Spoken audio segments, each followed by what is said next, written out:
Today's reading is about kingdoms in Africa, and so I am reading from a book called A Child's History of the World, and I'm going to read from a chapter called Three Kingdoms in West Africa.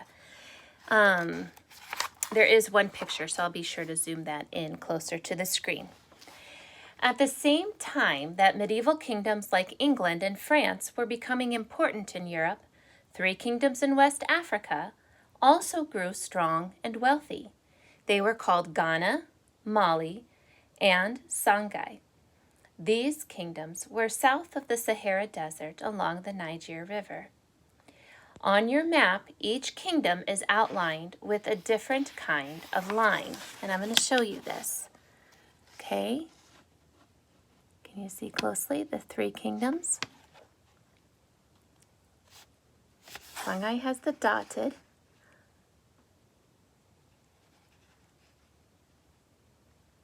Then there's Timbuktu, and we're going to talk a little bit more about these as we go.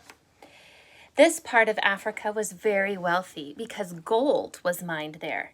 For many centuries, the peoples of West Africa traded their gold with close neighbors, and also with the Berber people north of the Sahara Desert. Some of the gold from West Africa was sold in the Roman Empire. There are lots of good stories about the gold miners and traders.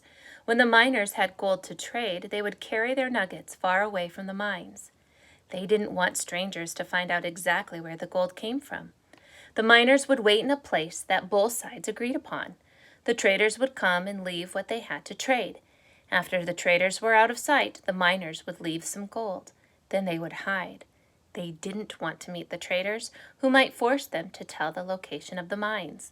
The traders would then return and see how much gold had been left. If they thought it was a fair trade, they would take the gold and go home. If they thought that not enough was offered, they would back off once more and wait for the miners to leave more gold. When both sides were satisfied with the trade, they would all go home. It was like swapping baseball cards. Both sides had to be happy, or there was no trade. One thing that the West Africans needed to get in trade was salt. Can you guess why? West Africa is very hot. In those days, with no refrigerators, salt was used to preserve food. Perhaps you've tasted beef jerky, which is meat that has been dried and preserved by salting. You can think of many other ways we keep our food from spoiling now, but in those days, salt was scarce and valuable. Even today, we still use salt as a preservative, and we still say someone is worth his salt when he does a job well. Do you see my air quotes, quotation marks? Because we're quoting worth his salt.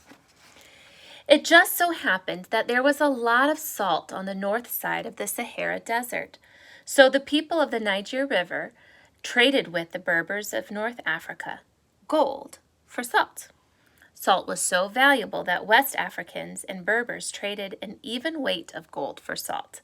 1 pound of gold for 1 pound of salt. That's how valuable salt was. How would you like to be able to make that trade today? Pretty amazing, huh? All that gold made a number of the kingdoms in West Africa very wealthy.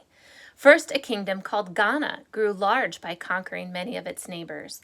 The king's power came from his well-trained army, a skillful cavalry, and gold. When the king of Ghana held an audience, he was surrounded by signs of his power and wealth. Pages holding shields, swords with gold handles, horses covered with gold cloths, and the king's own horse tied to a 60-pound gold nugget. Despite all this wealth, Ghana eventually declined in power, as all empires do sooner or later. Mali was the next rich, important empire in West Africa.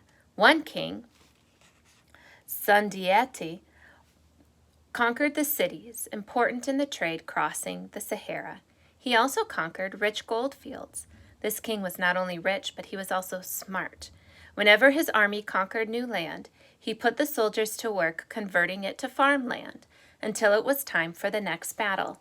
Soon Mali was one of the richest farming areas in West Africa, so this kingdom had plenty to eat, as well as having gold and a powerful army.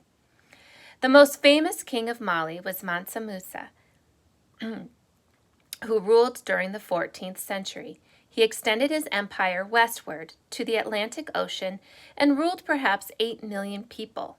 Muslim traders, both Arabs and North Africans, came to Mali, and Mansa Musa converted to Islam. Like all devout Muslims, he made a pilgrimage to Mecca. Mansa Musa's pilgrimage made him famous. His route took him through Cairo, Egypt. He traveled with 500 slaves, each carrying a 6-pound gold staff. There were also 100 elephants, each said to be carrying 100 pounds of gold. Several hundred camels carried food, weapons, and other things that the pilgrims needed. In Egypt and in Arabia, Mansa Musa gave away a lot of gold. Muslims are expected to be generous, and Mansa Musa was. He also used his gold to buy presents for the people he met along the way. While he was traveling, someone asked Mansa Musa how big his kingdom was. He replied, "A year." What do you think he meant by this? Did you guess? He meant that it took him a year to travel from one end of his kingdom to the other. When Mansa Musa came home, he brought with him artists and architects to build mosques in the city of Timbuktu and other cities in Mali. He also brought scholars and many books to start a library. Most of the books were written in Arabic, the language used by many Muslims. Timbuktu became a center of learning, and a large book market opened there. Astronomers, mathematicians, philosophers, and poets flocked to the city with its large library and many mosques. Doctors and lawyers worked and taught there. The king supported them all. A lot of foreigners came to visit Timbuktu.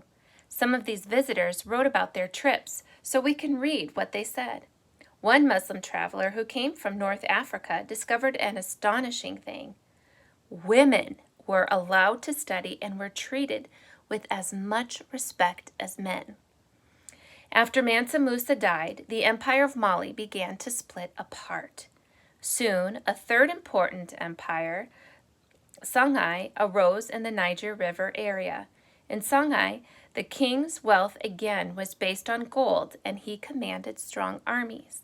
The king, Suni Alibert, expanded Songhai until its empire was larger than Mali had ever been. He died in 1492, the year that Columbus set sail for the Americas, which you'll learn about next year.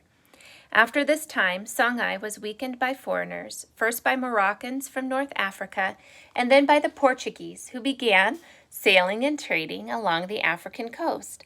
The king of Songhai no longer had the power or wealth to hold his territory together. After 1,000 years of wealthy empires, the lands along the Niger River split into small kingdoms.